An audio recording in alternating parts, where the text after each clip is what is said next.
Chicken sizzling আপনাদের সাথে share করব। খুবই ঝটপট, যেটা আমরা রেস্টুরেন্টে খেয়ে থাকি সেটা যদি বাসায় তৈরি করেন কেমন হবে বলেন তো।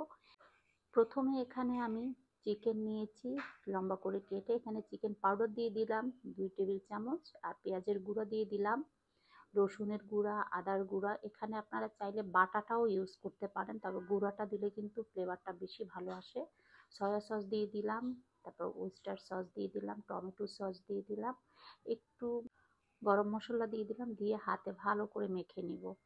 এখন এখানে আমি একটা ডিম দিয়ে দিব, একদম মানে রুম টেম্পারেচারে থাকা একটা ডিম দিয়ে, তারপর এখানে কর্নফ্লাওয়ার দিয়ে দিব, প্রায় দিয়ে দিলাম বড় চামচের 1.5 টেবিল চামচ, মানে বড় চামচের আর কি। দিয়ে এখন এরকম একদম আঠা আঠা করে মেখে নিব। ঠিক এভাবে আঠা আঠা হতে হবে, বেশি কিন্তু কোট করা যাবে না, ঠিক এরকম। তারপর আমি কিন্তু তেলের মধ্যে এভাবে ভেজে নেব। এই যে দেখেন, একটা একটা করে এভাবে ভেজে নিলে কিন্তু এটা খুবই সুন্দর হবে। আমার এই রেসিপিগুলো যদি আপনাদের কাছে ভালো লেগে থাকে অবশ্যই পেজটা ফলো করবেন, ভিডিওগুলো বেশি বেশি শেয়ার করে দিবেন, আর আপনাদের মতামত জানাবেন অবশ্যই কমেন্ট সেকশনে। যে কোনো মতামত জানাতে পারেন, কোনো সমস্যা নেই। তারপরে এখন আমার ভাজা হয়ে গেছে, এখন আমি এগুলোকে তুলে নিব। তুলে এক সাইডে রেখে দিব। কিন্তু এখানে যে তেলটা আছে এই তেলটা কিন্তু আমার লাগবে।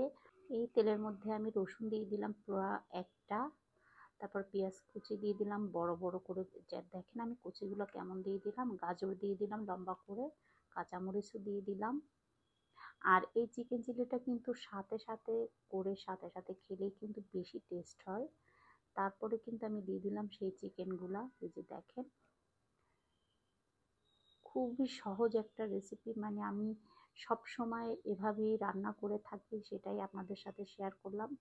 এখানে সয়া সস দিয়ে দিলাম, তারপরে চিলি সস দিয়ে দিলাম, এবিসি সস দিয়ে দিলাম, টমেটো সস দিয়ে দিলাম, তারপরে এমনি ওয়েস্টার সস দিয়ে দিলাম। আসলে এখানে সসের ব্যাপারটা আপনাদের উপরে, আপনারা কোন কোন সসটা পছন্দ করেন সেগুলো দিতে পারেন, ঘরের যেগুলো সস থাকবে ওগুলাই দিতে পারেন।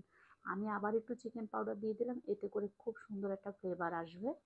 চিকেন পাউডার দিলে লবণটা কম দিবেন। আর এখানে আমি 1 টেবিল চামচ মানে কর্নফ্লাওয়ারকে গুলিয়ে দিয়ে দিলাম। এই যে দেখেন, এটাতে করে কি হবে, একটু আঠালো আঠালো হবে, খেতে ভালো লাগবে। আর এটা একটু শাইনিংও করবে, দেখতেও বেশি ভালো লাগবে। আর কিছুই না, জাস্ট আঠালো একটা ভাব আসবে, সেটাই। এরকম করে কিন্তু রান্না করলে ঝটপট কিন্তু আপনারা এবার বাসায় বসেই কিন্তু চাইনিজের ফিলটা নিতে পারেন। হয়ে গেছে, আমি এখন এটা সার্ভ করে নিব এরকম গরম গরম। ভালো লাগলে শেয়ার করে দেবেন ভিডিও।